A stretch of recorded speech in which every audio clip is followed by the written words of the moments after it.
Episode 48 గలతీయులకు పత్రిక కృపద్వారా స్వేచ్ఛ. ప్రియమైన సహోదర సహోదరీలారా, యేసు క్రీస్తు ప్రభువు నామమున మీ అందరికీ వందనాలు. బైబిల్ పుస్తకాల పరిచయం సిరీస్లోని 48వ ఎపిసోడ్కు స్వాగతం. గత ఎపిసోడ్లో మనం గలతీయులకు 2వ పత్రిక నుండి పౌలు యొక్క కష్టాలను మరియు దేవుని కనికరాన్ని గురించి తెలుసుకున్నాం. ఈ రోజు మనం చూడబోయే గలతీయులకు పత్రిక క్రైస్తవ జీవితంలో అత్యంత ముఖ్యమైన సిద్ధాంతాలలో ఒకటైన దేవుని కృప గురించి వివరిస్తుంది. గలతీయులకు పత్రిక అనేది అపొస్తలుడైన పౌలు గలతియా ప్రాంతంలోని క్రైస్తవ సంఘాలకు వ్రాసిన లేఖ. ఈ పత్రికను పౌలు చాలా కోపంగా మరియు నిశ్చయంగా వ్రాశాడు, ఎందుకంటే సంఘంలోని కొందరు సభ్యులు సువార్తను వక్రీకరించారు. వారు యేసును విశ్వసించడం మాత్రమే చాలదు, మీరు మోషే ధర్మశాస్త్రాన్ని కూడా పాటించాలి అని బోధిస్తున్నారు. ఈ బోధనను పౌలు తీవ్రంగా వ్యతిరేకించాడు, ఎందుకంటే అది రక్షణను మానవ పనులపై ఆధారపడేలా చేస్తుంది. రచయిత మరియు వ్రాయబడిన కాలం. ఈ పత్రిక రచయిత అపొస్తలుడైన పౌలు. ఈ పత్రిక క్రీస్తు శకం 49 నుండి 50 మధ్య కాలంలో పౌలు తన మొదటి మిషనరీ ప్రయాణం తర్వాత వ్రాశాడు. పుస్తక ఉద్దేశ్యం: సువార్త యొక్క నిజమైన అర్థం రక్షణ ధర్మశాస్త్రం ద్వారా కాదు, కాని యేసు క్రీస్తు ప్రభువు యొక్క కృప ద్వారా మాత్రమే లభిస్తుందని బోధించడం. ధర్మశాస్త్రం నుండి స్వేచ్ఛ. క్రైస్తవులు ధర్మశాస్త్రం యొక్క బంధకాల నుండి స్వేచ్ఛ పొందారని బోధించడం. పౌలు యొక్క అపొస్తలునిగా ఉన్న అధికారం, తన అధికారాన్ని సమర్థించుకోవడం. గలతీయులకు పత్రిక అధ్యాయాల వారీగా లోతైన వివరణ. ఈ పుస్తకంలో 6 అధ్యాయాలు ఉన్నాయి. ప్రతి అధ్యాయం సువార్త మరియు దేవుని దయ గురించి వివరిస్తుంది. భాగం 1. పౌలు యొక్క అధికారం. అధ్యాయాలు 1 నుండి 2. అధ్యాయం 1. పౌలు సువార్తను వక్రీకరించిన వారిని ఖండిస్తాడు. ఆయన దేవదూత కూడా వేరే సువార్తను ప్రకటిస్తే అతడు శాపం పొందును అని చెబుతాడు. పౌలు తన సువార్తను యేసుక్రీస్తు ప్రభువు ద్వారానే పొందానని వివరిస్తాడు. అధ్యాయం 2. పౌలు తన అపొస్తలునిగా ఉన్న అధికారాన్ని సమర్థించుకుంటాడు.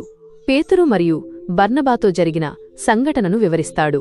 మనం ధర్మశాస్త్రం ద్వారా కాదు, విశ్వాసం ద్వారా నీతిమంతులం అవుతాము అని చెబుతాడు. భాగం 2. దయ మరియు ధర్మశాస్త్రం. అధ్యాయాలు 3 నుండి 4. అధ్యాయం 3. ఈ అధ్యాయం రక్షణ ధర్మశాస్త్రం ద్వారా కాదు, విశ్వాసం ద్వారా అని వివరిస్తుంది. మీరు దేవుని పరిశుద్ధాత్మను ధర్మశాస్త్రం యొక్క పనుల ద్వారా పొందారా లేక విశ్వాసం ద్వారా పొందారా అని అడుగుతాడు. అధ్యాయం 4. పౌలు ఒక వారసుని ఉదాహరణను ఉపయోగించి ధర్మశాస్త్రం యొక్క ఉద్దేశ్యాన్ని వివరిస్తాడు. మనం దాసులుగా కాదు, కాని దేవుని కుమారులుగా ఉన్నాము అని బోధిస్తాడు. భాగం 3. క్రైస్తవ స్వేచ్ఛ. అధ్యాయాలు 5 నుండి 6. అధ్యాయం 5. ఈ అధ్యాయం క్రైస్తవ స్వేచ్ఛ గురించి బోధిస్తుంది. క్రీస్తు మనల్ని స్వేచ్ఛగా చేయడానికి మనల్ని విడిపించాడు అని చెబుతాడు.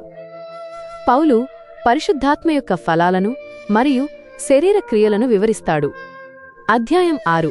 పౌలు సంఘంలోని సభ్యులు ఒకరినొకరు ఎలా ప్రోత్సహించుకోవాలో వివరిస్తాడు.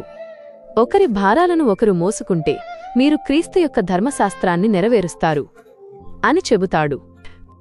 మన జీవితానికి అన్వయం. హృదయాన్ని తాకే పాఠాలు. ప్రియమైన వార్లారా, గలతీయులకు పత్రిక నుండి మనం నేర్చుకోవాల్సిన పాఠాలు చాలా ఉన్నాయి. 1.